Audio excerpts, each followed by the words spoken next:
your razor wise, Sweeney, hold it to the skies.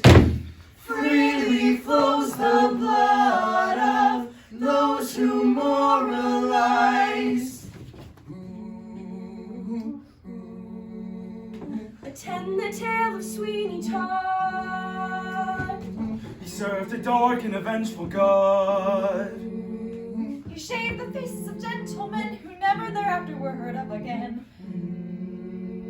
He trod a path that few have trod. Did Sweeney Todd.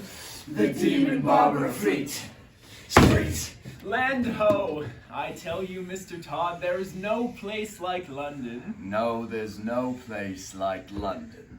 Is everything all right, Mr. Todd? I beg your indulgence, Anthony. My mind is far from easy. In these once familiar streets, I feel shadows. Everywhere. Shadows? Ghosts. Whose ghost, Mr. Todd? There was a barber and his wife. And she was beautiful. She was his reason and his life, and she was virtuous. He was naive. There was another man who saw that she was beautiful.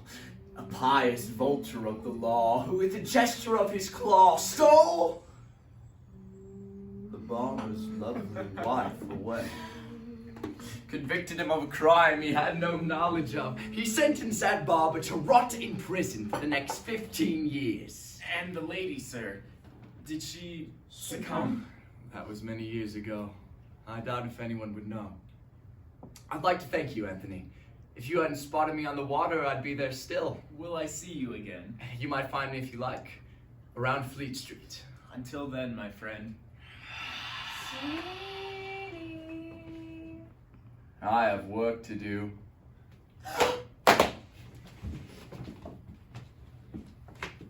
Revenge is a dish. That's served cold. Unless you're eating meat pies. Made out of Humans? Actually, guys, I'm kinda hungry. After the round, Cole. Sweeney Todd by Stephen Sondheim. And Hugh Wheeler. Hello? You gave me such a fright, I thought you was a ghost. Sit you down, sit. Haven't seen a customer in weeks. Did you come here for a pie, sir? No. These are probably the worst pies in London. Take a bite. Ugh. Revolting. Trust me, dearie, it's gonna take a lot more than ale to wash that taste out. Well, you've a room over the shop, haven't you? If times are so hard, why don't you rent it out? What up there? No, I won't go near it. People say it's haunted. Well, who's to say they're wrong? You see, years ago, a man's life was torn apart. Barker, his name was. Benjamin Barker. What was his crime? Foolishness. He had this wife, you see. Poor thing. There was this judge who wanted her like mad.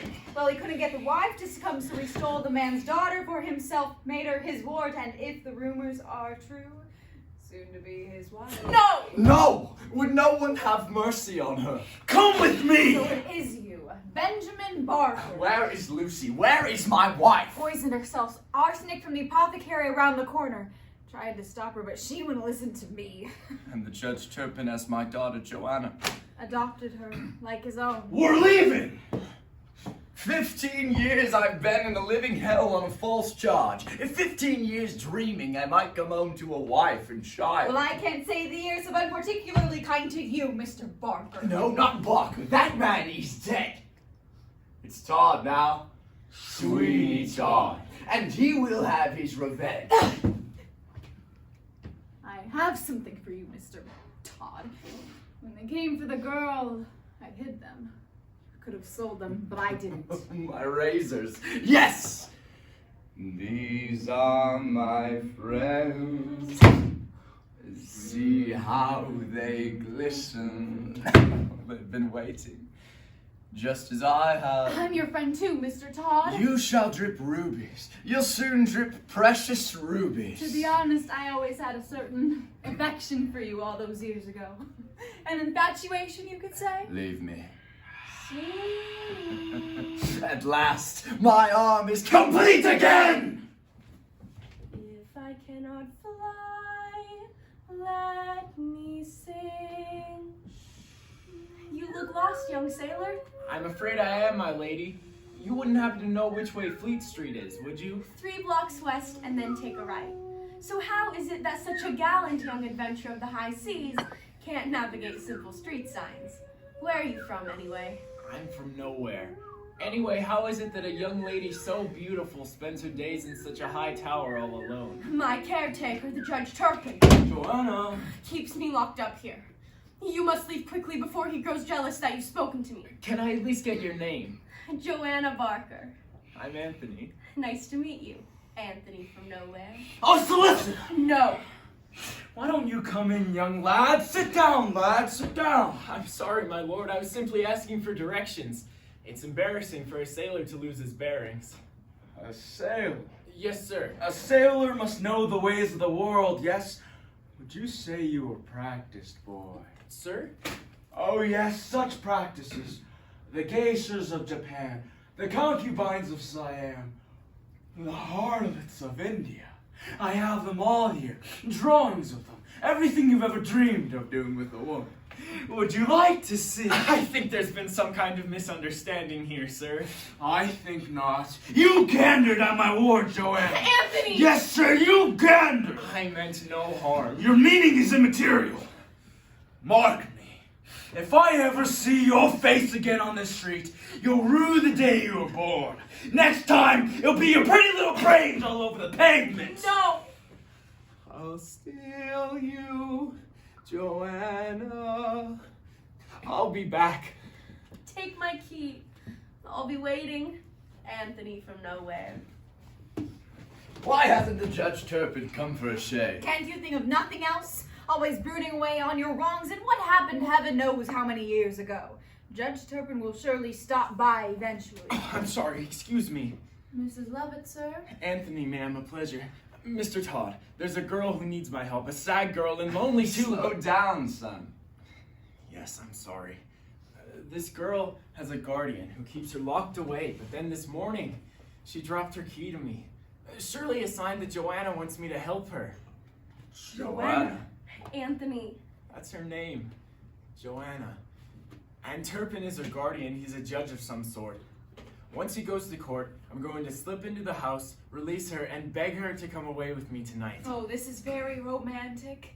But I don't know anyone in London, you see, and I need a safe place to keep her, at least until I've hired a coach for the two of us. If I could keep her here for just an hour or two, I would be forever in your debt. Bring her here, love. Thank you, ma'am. Mr. Todd? Yes. Thank you, my friend. Thank you, ma'am. Seems like the fates are favoring you at last, Mr. T. What is it? You'll have her back before the day is out. Well, what about Anthony? Him? Oh well. Let him bring her here, and then since you're so hot for a little violence, that's the throat to slit, my dear. Poor little Joanna. All those years without a scrap of motherly affection. Well, I'll soon see to that. Joanna. I have news for you, my dear. In order to shield you from the evils of this world, I've decided to offer you my hand in marriage. You cruel man. I'll not submit to you any longer. I'm leaving tonight to marry Anthony. The sailor! Joanna, in time you will learn to love me. I know this. I'll never love you. Very well. We shall provide you with new lodgings. Until this moment I have spared the rod, but the ungrateful child has broken my heart. My lord, please have mercy. When you learn to appreciate what you have, perhaps we shall meet again. Until then, think on your sins in the asylum of the insane. She will see the errors of her ways. Until then, I must prepare myself for her return. Perhaps a shave. I hear there's a quite accomplished barber on Fleet Street. I've been thinking of getting some flowers to brighten up this place a little. What do you think, Mr. Todd? Daffodils? He's here. Judge Turpin, get out. Get out! Mr. Todd. An honor to receive your patronage, my lord. You know me, sir. Well, who in the wide world does not know the venerable Judge Turpin? I hear you're the most accomplished of all the barbers in the city. Oh, that is gracious of you, sir. So what may I do for you today, sir? A stylish cutting of the hair, a soothing skin massage? Sit, sir. Sit. A sprinkling of French cologne, but first, I think a shave. The closest I ever gave. You're in a merry mood today, Mr. Todd. Well, I could say the same for you, my lord. Yes, I'm to be married soon to my ward, Joanna. Joanna. You see, she was a little reluctant at first, but she'll soon come around. She's a sweet little thing and pretty as a rosebud.